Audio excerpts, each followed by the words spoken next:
News every 15 minutes, weather every 10, and sports twice an hour. Newstalk, KGVO, AM 1290 and now 101.5 FM. You're listening to Montana Morning with Peter Christian. Strong reactions against new EPA regulations. Good morning, everyone. It's Montana Morning. It's Tuesday, August the 4th, 2015. Right now, the sky is smoky, and we have a very, very warm 69 degrees in Missoula right now. Yes, indeed. And our newscast this morning, sponsored by Dig It Excavating, bringing 30 years of excellence to every job. Call 214-4292. Yesterday, President Obama and the EPA announced what they call the Clean Power Plan. And according to a news release, it says, quote, it's an historic and important step in reducing carbon pollution from power plants that takes real action on climate change, end quote.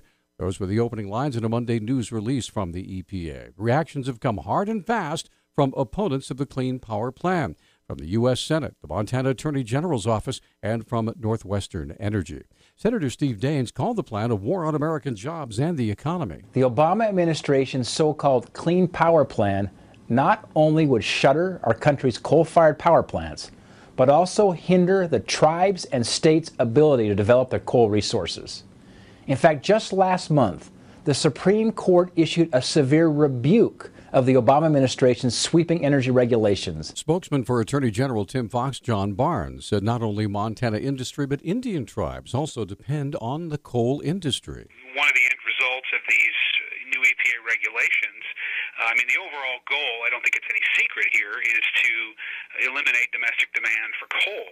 And that would have a significant impact on the Crow Nation, but also Montana in general. Northwestern Energy spokesman Butch Larkham said the new rules would seriously increase the cost of energy to Montana consumers. About 25% of the power that we use to serve our Montana customers comes from coal strip unit 4, and we need to preserve that reliable, affordable source of energy for people. The EPA press release closes in this fashion, and I quote, the Clean Power Plan provides national consistency, accountability, and a level playing field while reflecting each state's energy mix. It also shows the world that the United States is committed to leading global efforts to address climate change. End quote. Construction workers have begun dismantling a shuttered coal-fired power plant in Billings. The Billings Gazette newspaper reports the process of taking down the J.E. Corrette plant is expected to take 4 or more months. PPL Montana shut down Corrette back in April, blaming the closure on the high cost of upgrades needed to comply with new restrictions on mercury pollution. The restrictions went into effect and helped drive a wave of coal plant closures across the U.S. Corrette was later spun off with several other PPL assets to Talon Energy.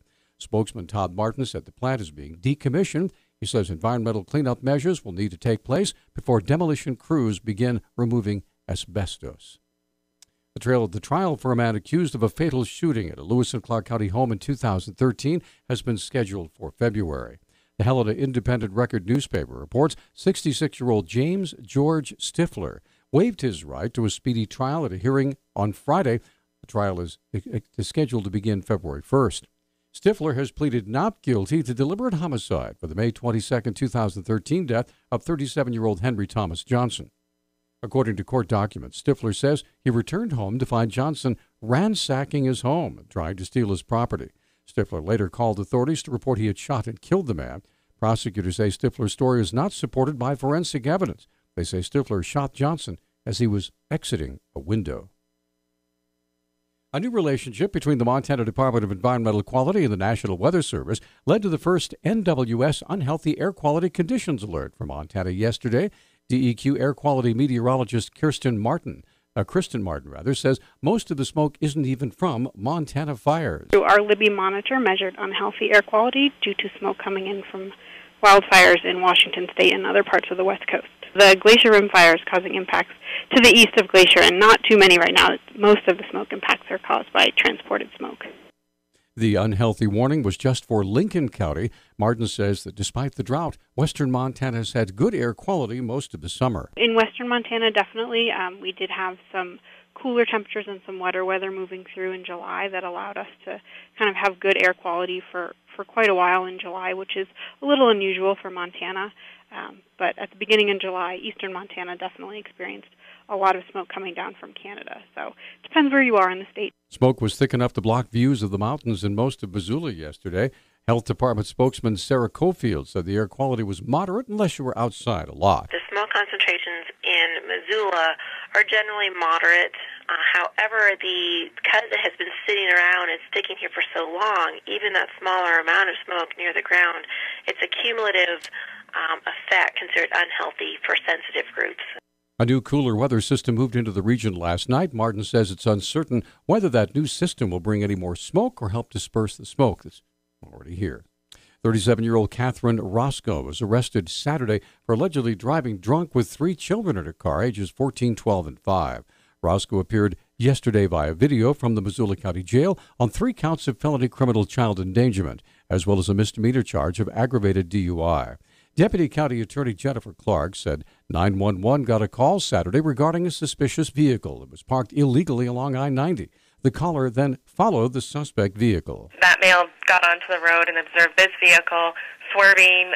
It struck a delineator post and then eventually came to a stop. We learned that there were 3 children in the car. One of the children pulled the emergency brake to get the car to stop. Roscoe was released on $10,000 bond. This year marks the 75th anniversary of the Sturgis Motorcycle Rally in South Dakota. Montana Highway Patrol Officer Captain Jim Kitchen, says his department is planning to see a lot of motorcycle traffic over the next week. We're doing what we can to make sure that everybody's safe out there. We are sending the safety enforcement traffic team over to the east side of the highway area, I-94, Highway 212, things like that. As far as what we're doing over here, we just have our increased patrols out. We have strategic traffic enforcement plan and just doing patrols as much as we can. Kitchen's concerned that out-of-state riders will take advantage of Montana's no-helmet law and hurt themselves. People come into the state, and since there's not a helmet law, they get up to the pass and they take their helmet off. We just had a fatality up on 135 involving a trike where the gentleman did not have a helmet on. They take their helmet off. You know, we've got all these wild animals crossing. Some of them travel at night or in the evening, and deer, elk walk out in front of them, and that's not a good thing on a motorcycle. When the rally kicked off yesterday, Kitchen says to expect a steady stream of motorcyclists throughout the state. Newstalk Times 612. Newstalk, KGVO. Missoula's official weather station. Look for a mix of sun and clouds today with a slight chance of a shower or thunderstorm. Highs will warm into the upper 80s. Mostly clear tonight with their lows in the low 50s. High temperatures Wednesday will be in the low 80s, 70s on Thursday. I'm meteorologist Brooke Foster for KECI 13.